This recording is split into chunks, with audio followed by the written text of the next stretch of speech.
Greetings. Now, as we know, there is a big fad in both overstating the extent of inflation as well as overstating how bad inflation is, and thereby implying that deflation would be good, whereas if you've watched this channel for a while, you know that deflation would in fact be much worse for most people than moderately high inflation, and we are not even at moderately high inflation yet, as this channel proves many times.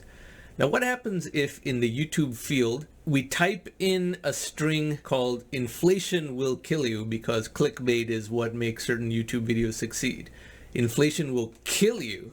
Not that inflation will make you poor or inflation will harm your future or your retirement prospects. Inflation will kill you. And let's see who comes up just in doing this search.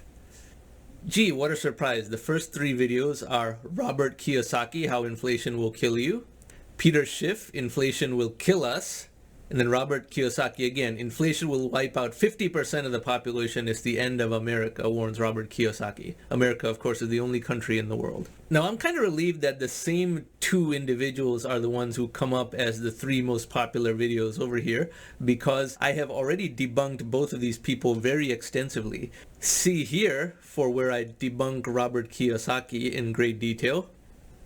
And see here for where I debunk Peter Schiff in great detail. Because these same people, they're using 1950s era economic thought, and they just have no idea how much technology has changed the assumptions that existed in the 1950s. And Peter Schiff isn't even that old. Robert Kiyosaki is 75 years old. That's no excuse. But Peter Schiff is under 60, so he should know better.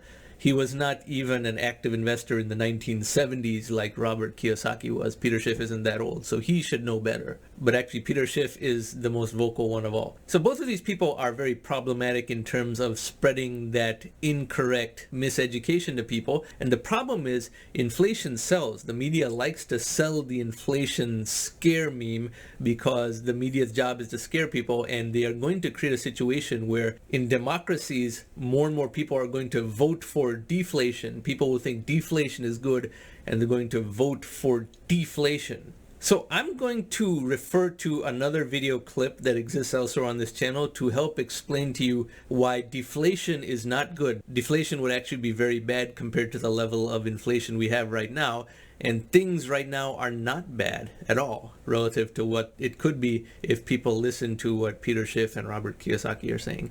So we go to that video clip.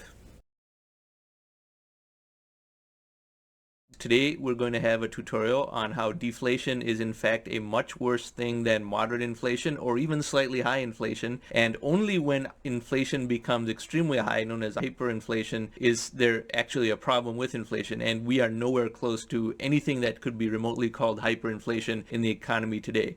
And so this viewpoint is contrarian to the prevailing narrative out there. And the mainstream is being misled and miseducated, sometimes by people who don't know what they're talking about, or sometimes by people who do know what they're talking about but are trying to perpetuate a narrative for a pump and dump scheme. But either way, we're going to learn about the impact of deflation versus inflation on the average person's finances. So we first start with this table over here, which represents two types of economies, neither of which is ideal, but still one is worse than the other. Consider an inflationary economy, like the one we have right now, where there is inflation that's a little bit higher than desired, but very temporary, of course. And let's say people's income was rising only 4%, while the inflation rate were 6% on an ongoing basis. So their income is increasing less than the inflation rate. That is inconvenient, of course, because prices are rising faster than your income is rising, and for people with very little discretionary income, the poorest people, they have to give up a lot of basic necessities in some cases. But they're lagging by about 2% a year. That is inconvenient, that is problematic for people at the very bottom of the ladder, but that's not the end of the world. I still term this as a nuisance. Now consider by contrast a deflationary economy. Now as critical as I am of the Federal Reserve and PhD economists, they're only the second worst people out there on the topic of inflation, because the Federal Reserve does in fact realize how bad deflation would be. That's why they keep doing QE when inflation gets too low. If they had the oversimplified view that inflation is always bad and deflation is actually good, then they wouldn't do QE and we would have deflation. Thankfully, at least the PhD economists of the Federal Reserve know that deflation is bad because the Great Depression had a lot of deflation. It was long enough ago that it's in economics textbooks. But a lot of average people have a super simplified understanding of this whole topic, and they assume all inflation is bad and all deflation is good because they cannot think beyond the concept of inflation means I'm paying more for things, deflation means I'm paying less for things. And they don't see how that might connect to their own income and the general sentiment in society, including the sentiment that their employer holds. So take this situation, the deflationary economy. Yes, prices are dropping by 2%. Sounds great, doesn't it? Well, what if your job is gone? What if the unemployment rate is so high that a major fraction of the economy, 25-30% of people, are unemployed and your income has gone down 100%?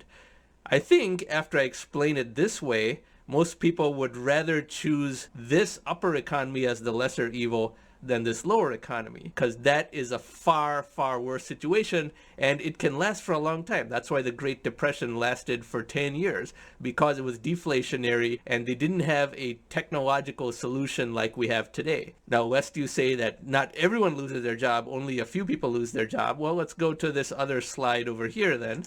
Let's say it only goes down 50% because demand for products and services goes down so much that some people lose their job entirely, but some people don't lose their job. Some people are reduced to part-time and so forth. That's still terrible. Would you rather have your income increasing by 4% and inflation rising 6%, or prices dropping by 2% a year, which sounds good until you realize your income dropped a lot faster? And this is in fact what does happen. You don't have a robust job market when you also have deflation, because we are a debt-heavy economy and we are an economy where capital seeks return on leverage. So let me give you an example of housing and how it behaves in an inflationary or deflationary environment. So take this chart. The horizontal axis represents years 1, 2, 3, 4, 5, and so forth. And the vertical axis represents the monthly income or expenditures of people. So let's say you have a home on a mortgage that is $2,000 a month, and the payment stays flat because it's a fixed rate mortgage. The blue line is scenario number 1, where the person's annual income is rising 5% a year, and therefore they make $6,000 a month the first year, the second is $6,300 a month, and so forth, 5% a year rising. As you can see, the mortgage payment continues to become less relative to the person's income. The mortgage payment continues to go down. And this is how a mortgage is supposed to work, and this is how people build home equity, because their payment stays the same, but the price of the home rises so that equity goes up and the mortgage shrinks as a portion of their income. And for all the horror stories about inflation in the 1970s, since a mortgaged home is really just a leveraged bet on local inflation, and that's what makes home prices go up, people who owned homes at the start of the 1970s made a ton of money by the end of the 1970s. For example, if you owned a mortgaged home in 1970, by 1982, you were quite well off. You had tons of home equity and your mortgage payment has shrunk to nothing. So inflation was actually the easiest money-making mechanism in those days because of the relatively high inflation and the very dramatic shrinkage effect it had on mortgage payments. Now, scenario number 2, which the United States has not experienced at any time in the lifetimes of anyone alive today to a significant degree, is deflation. So let's say you bought the same home and the mortgage payment was $2,000 a month, again the orange line, and the income of $6,000 a month is decreasing by 1% a year, this gray line.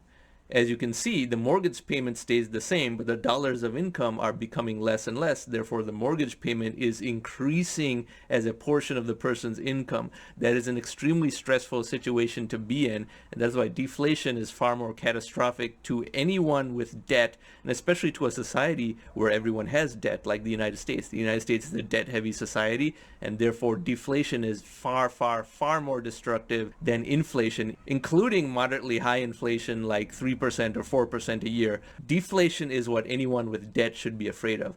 That's why it's so ridiculous that in the United States, the perception of high inflation is based on just really 2 things: the price of milk at the grocery store and the price of gasoline at the gas station. And no one seems to grasp that if they have a home on mortgage, inflation is their friend and deflation is the biggest nightmare they can imagine. They should be extremely glad that there is even some inflation, because whatever small amount of inflation exists today, 2% 2% a year is what the average has been over the last 10 years, despite all the quantitative easing by the Federal Reserve.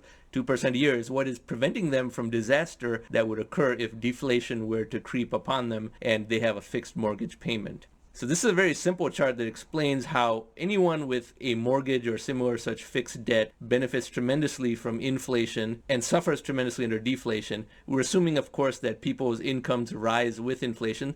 Some people's incomes rise above inflation, some people's incomes rise less than inflation, but on average, their incomes do exceed inflation because there is economic growth and nominal GDP contains an inflation component. Now, the economics profession has actually misrepresented this fact to the public and comes up with a lot of very misguided and inaccurate concepts to confuse average people further, and that's why so many people, including very well-educated people, are extremely uninformed about the realities of inflation and deflation. And there are concepts like the misery index which perpetuate this misconception and spread ignorance even further.